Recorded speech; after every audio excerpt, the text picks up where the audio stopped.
Hello, magandang buhay. Let me begin by introducing myself.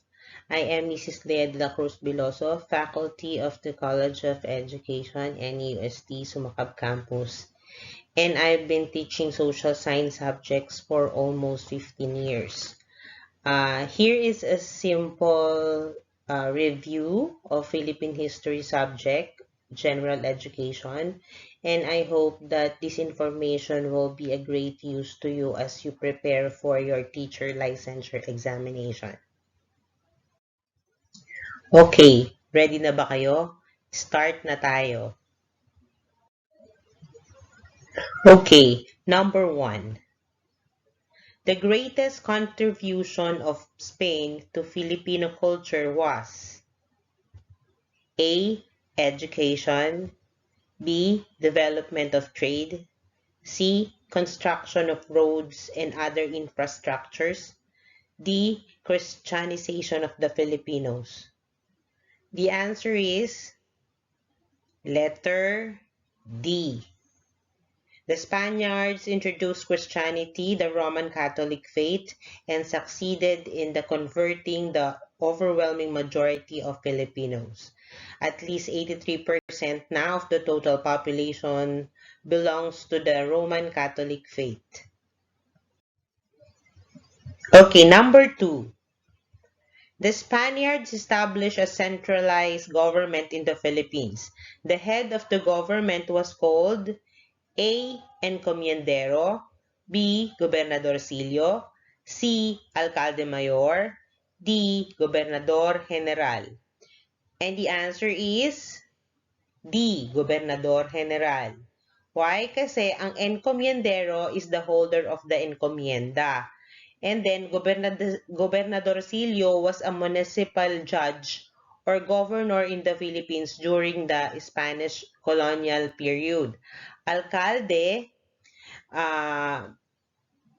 mayor kapag lalaki, mayores kapag babae. Ito yung pinuno ng punong bayan or punong lungsod. Okay? The answer is Gobernador General. Siya ang namumuno sa Pilipinas during Spanish colonial period. Okay, question number 3. The event that implicated the three priests Burgos, Gomez, and Zamora, which resulted to their execution, was the A. Cavite Mutiny, B. Cry of Pugadlawin, C. Ilocos Rebellion, D. Bacoor Massacre. And the answer is letter A. Actually, mga anak, merong two major events happened in 1872. Una nga dito yung 1972 Cavite Mutiny, and the other was the martyrdom of the three martyr priests in the persons of Fathers Mariano Gomez, Jose Burgos, and Jacinto Zamora o yung Gomburza. Okay, question number 4. The president of the Japanese-sponsored government. Si A ba, Sergio Osmeña? Or si B, Manuel Quezon? Or si C, George B. Vargas? Or si D, Jose P. Laurel? And the answer is letter C, Jose Paciano Laurel y Garcia, March 9, 1891 to November 6, 1959. Okay, next question. The American promised to train Filipinos for self-government. This was realized with the establishment of this government, where all the officials, both elected and appointed, were Filipinos, and they were supervised for a 10-year period by an American High Commissioner. A. Republican government. B. Commonwealth government. C. Civil government. D. Federal government. And the answer is letter B, Commonwealth government.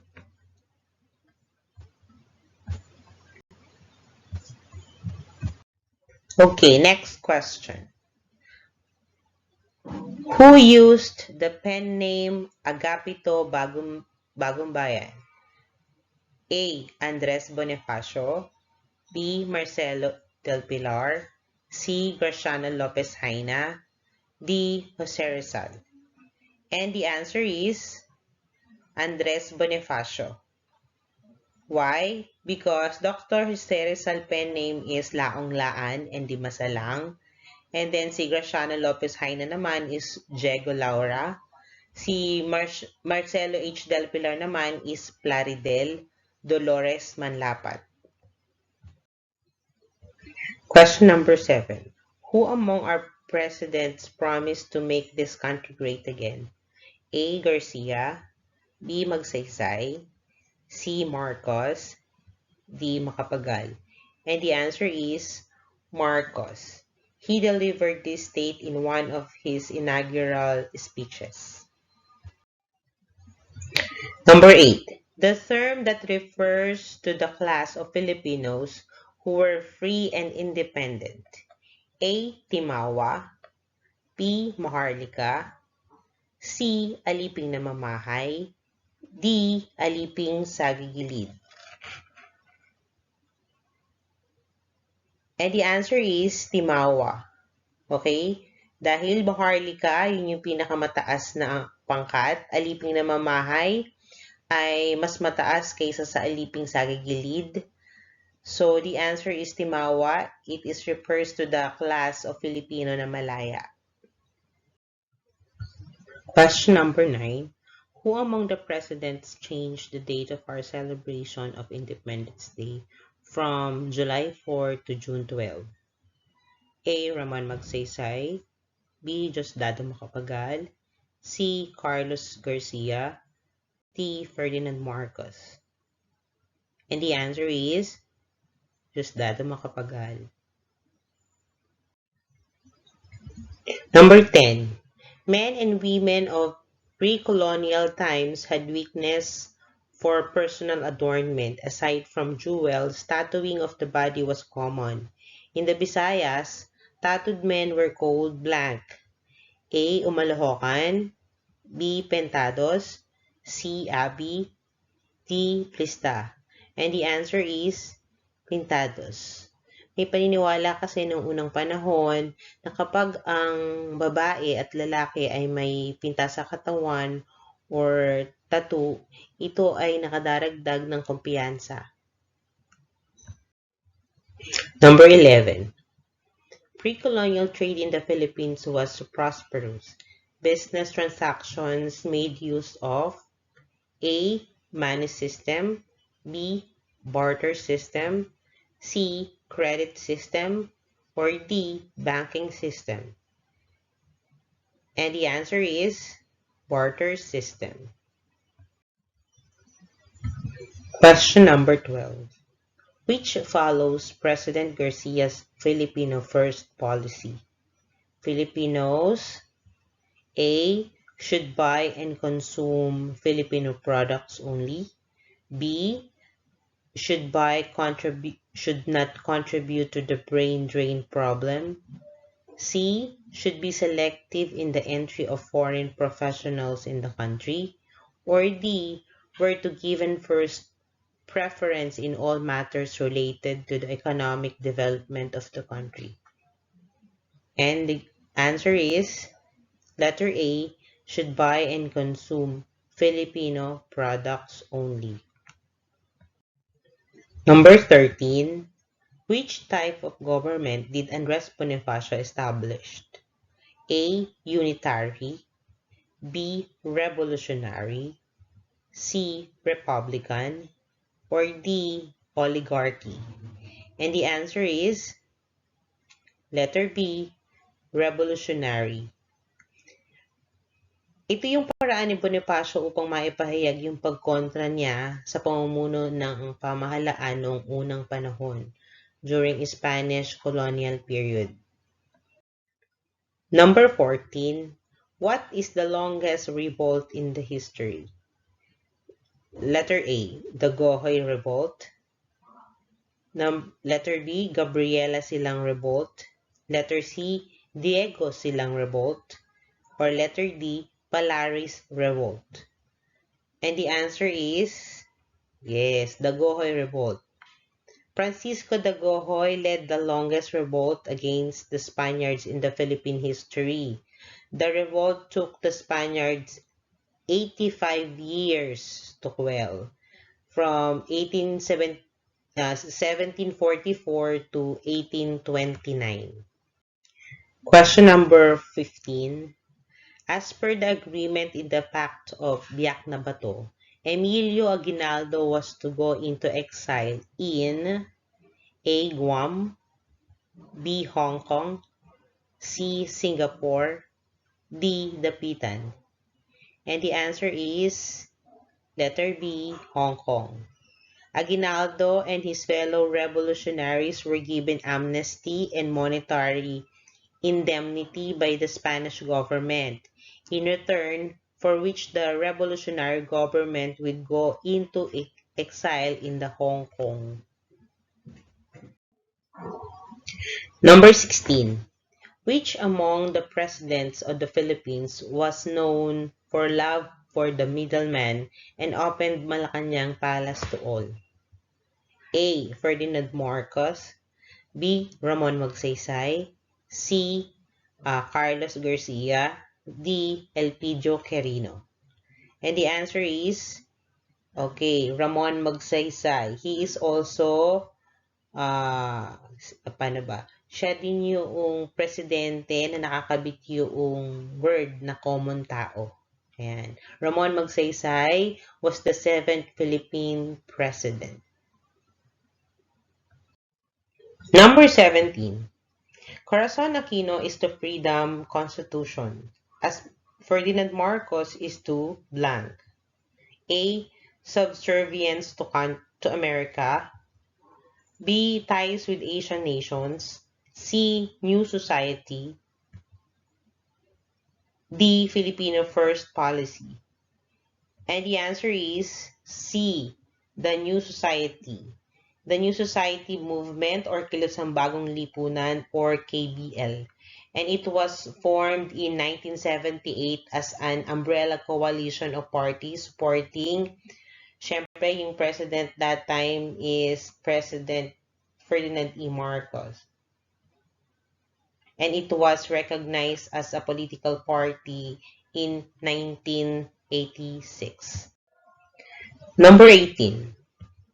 In the Philippines, the earliest and the smallest unit of the government is the A. Alcaldía, B.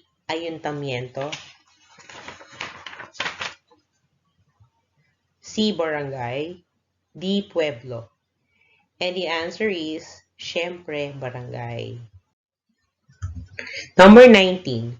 Who is considered as the utak ng Katipunan? A. Andres Bonifacio, B. Apolinario Mabini, C. Emilio Aguinaldo, D. Emilio Jacinto. And the answer is Emilio Jacinto. Number 20. The blank played the national anthem on June 12, 1898, during the declaration of Philippine independence by General Emilio Aguinaldo. A. Kawit Cavite Band, B. Malabon Band, C. Pangkat Kawayan ng Pateros, D. San Francisco del Monte Band. And the answer is Malabon Band. Number 21. The chairman of the Japanese-sponsored Executive Commission in 1972. Sino nga ba yon? A. Sergio Osmeña, B. Manuel Quezon, C. George Vargas, D. Jose P. Laurel. And the answer is George Vargas. By 1942, Vargas became chairman of the Japanese-sponsored Philippine Executive Commission. Number 22. From whom we learn the love for lavish fiesta or celebration? A. Sa Americans ba? B. Sa mga Japanese ba?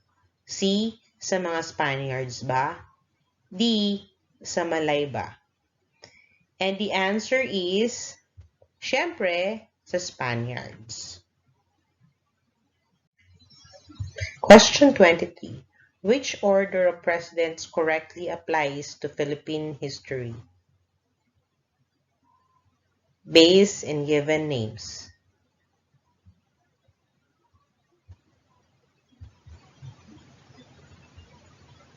Okay, the answer is 4, 1, 2, 3. Letter C. Number 24. Who was the first editor of La Solidaridad? A. Graciano Lopez Jaina, B. Antonio Luna, C. Jose Rizal, D. Marcelo H. del Pilar. And the answer is Graciano Lopez Jaina. In 1888, Filipino expatriate journalist Graciano Lopez Jaina founded the newspaper La Solidaridad in Barcelona. Number 25. Who wrote under the pen name of Tikbalang? A. Emilio Jacinto, B. Graciano Lopez Jaina, C. Mariano Ponce, D. Rosario Villarreal. And the answer is Mariano Ponce. Also, Kalipulaco and Naning. Mariano Ponce, pen name niya is hindi lang Tikbalang, Kalipulaco pa and Naning. Question number 26. When the Filipino reformists asked for the assimilation of the Philippines by Spain, what did they ask for? The Philippines to blank. Letter A, become independent. Letter B, become province of Spain. Letter C, be independent from Spain with certain conditions. Letter D, become self-governed with the abundance of Spain. And the answer is, yes, letter B. Maging probinsya ng Espanya ang bansang Pilipinas, become province of Spain.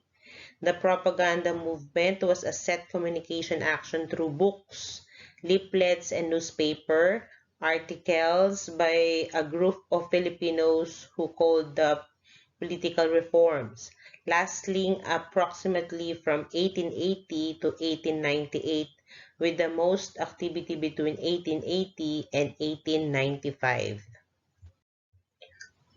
Number 27.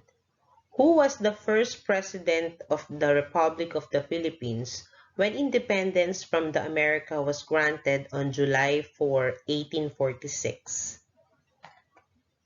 Letter A, President Aquino. Letter B, President Quirino.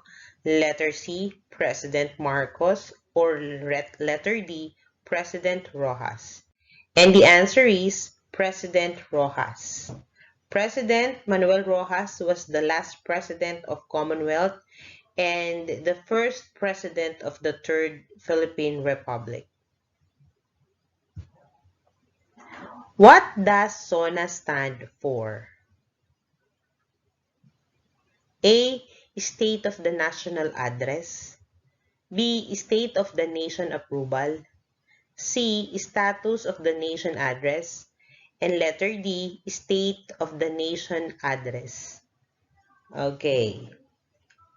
Siyempre, ang sagot ay letter D. Every 4th of Monday of July, nagaganap ang SONA ng isang presidente. Question number 29. Known as the Isla de Pintados by the Spaniards. A. Luzon, B. Visayas, C. Mindanao, D. Isla Verde. And the answer is letter B, Visayans, the most painted people.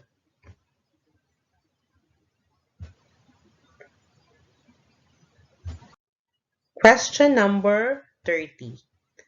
World War II in the Philippines ended when the Japanese surrendered after the bombing of A. Bataan and Corregidor, B. Hiroshima and Nagasaki, C. Tokyo and Kyoto, D. Pearl Harbor. And the answer is letter B. The two atomic bombs dropped on Japan in 1945 killed and maimed hundreds of thousands of people, and their effects are still being felt today. Question number 31. The transfer of troops from Bataan to Capas Tarlac is called Death March. Which among the following statements best describe the event? A. The prisoners were treated like animals. B. The prisoners marched to their death. C. The march was so inhumane, uh, resulting many deaths. D. Prisoners were like living dead. Okay, the answer is letter C. Inhumane because it is forced march of prisoners of war or other captives or deportees in which individuals are left to die along the way. Next question. Which of the following events in the Philippine history was the latest? A. Declaration of martial law by presidential proclamation. B. Ratification of Visiting Forces Agreement. C. Termination of the RPUS Military Bases Agreement. D. End of martial rule through EDSA People Power Revolution. And the answer is letter B.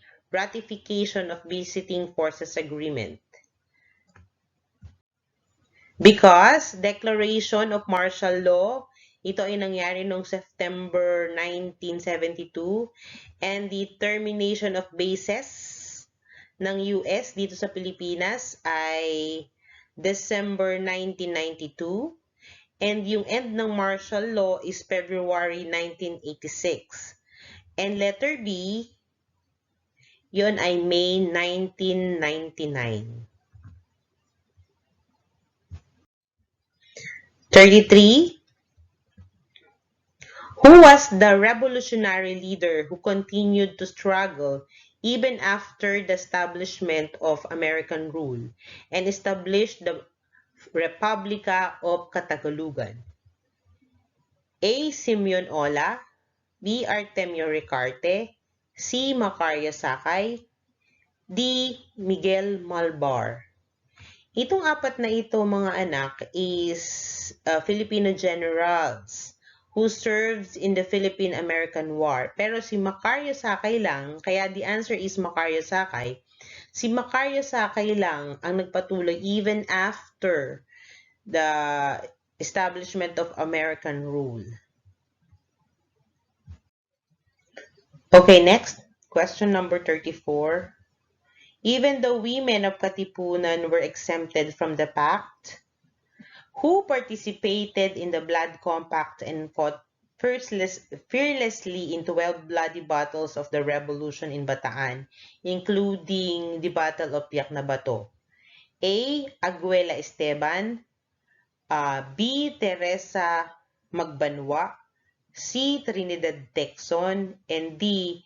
Gregoria de Jesus. And obviously, the answer is Trinidad Texon.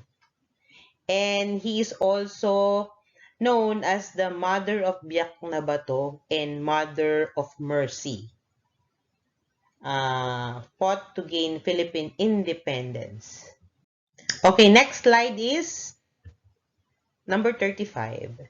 The incident that led to the outbreak of the Filipino-American War was blank. A. President McKinley proclamation of the benevolent assimilation policy. B. The Battle of Day. C. Aguinaldo's Declaration of Independence. Or D. The San Juan Bridge incident where a Filipino soldier was shot by an American sentry. And the answer is letter D. At At yung sundalong Amerikano na iyon ay si William Grayson noong February 4. Ito ay nangyari noong February 4, 1899.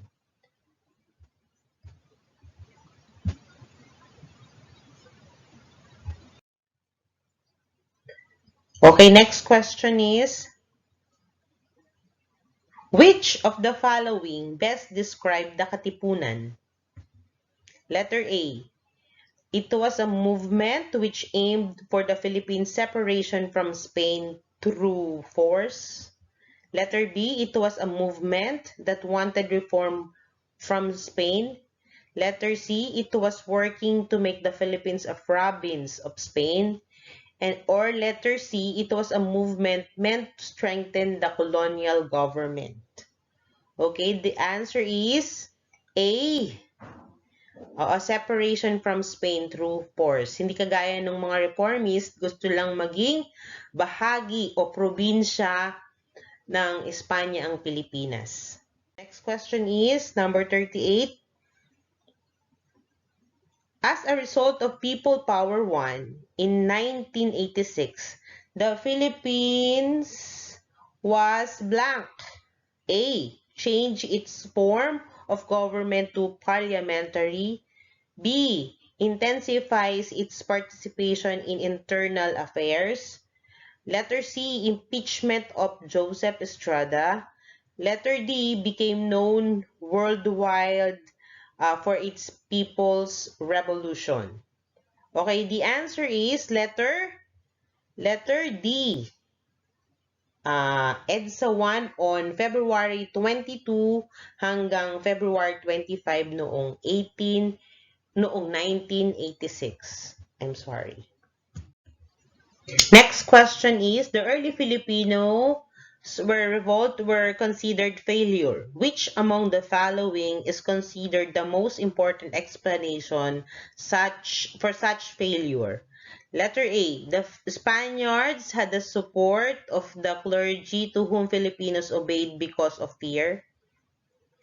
Letter B. The Spaniards had superior weapon and a well-trained military. Letter C, the revolts was limited in scope. Or letter D, the lack of unity and leadership which failed to synthesize the people to a common identity and purpose. And the answer is, yun, walang kaisahan ng Pilipinas. Kaya madaling sakupin. Okay, number 40. Question number 40. The words charter change and constituents assemble are related to A. Imposition of martial law. B.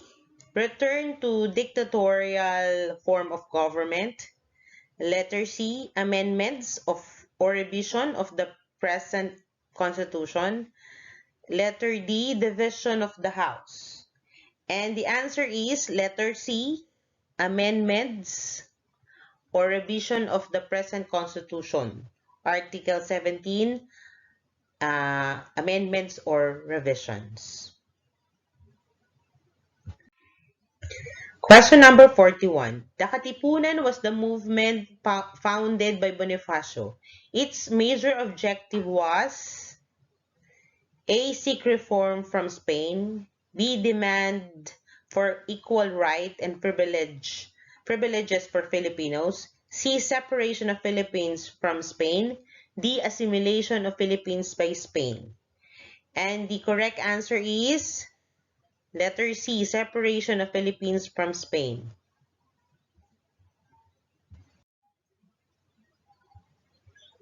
Next question, number 42.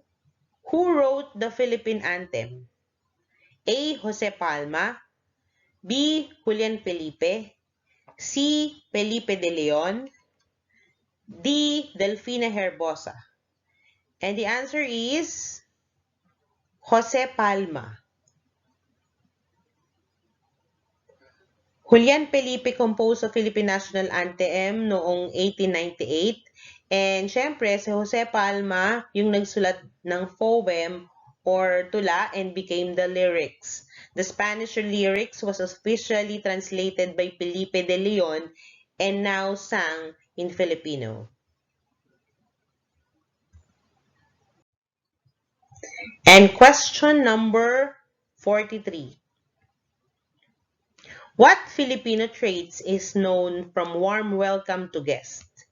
Madali lang yung question na to ha. A. Hospitable. B. Respectful. C. Kind. D. Hardworking.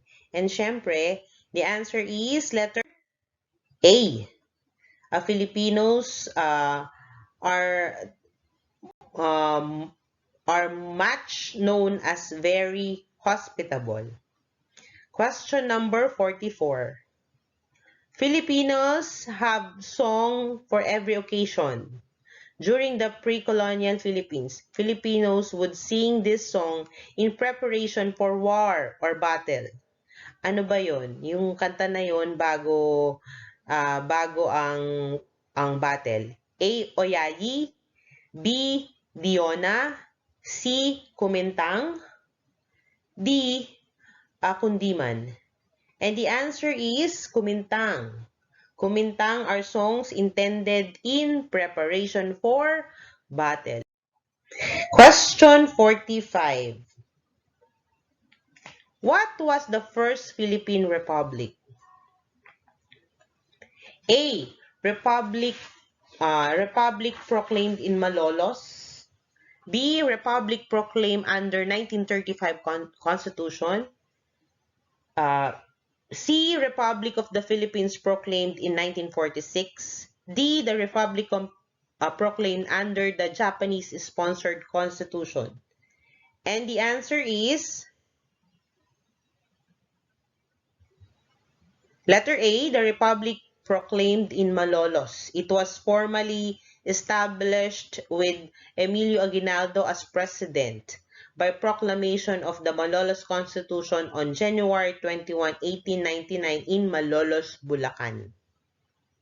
Next question is question 46. The first American civil governor. A. William Howard Taft. B. Wesley Merritt. C. Arthur MacArthur. And D. Murray Barrett. And the answer is letter A. Okay, question number 47. Who was the Vice President of Biak na Bato Republic of 1897? A. Mariano Trias. B. Antonio Montenegro. C. Isabelo Artacho. D. Baldomero Aguinaldo. And the answer is Mariano Trias. He is also considered to be the first de facto Philippine Vice President of that revolutionary government, established at the Tejeros Convention. Next question is question number 48.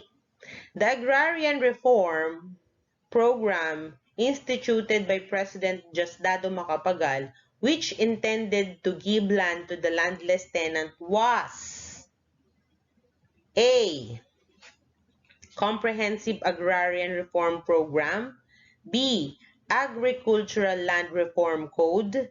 C. Philippine Tenancy Act. Or D.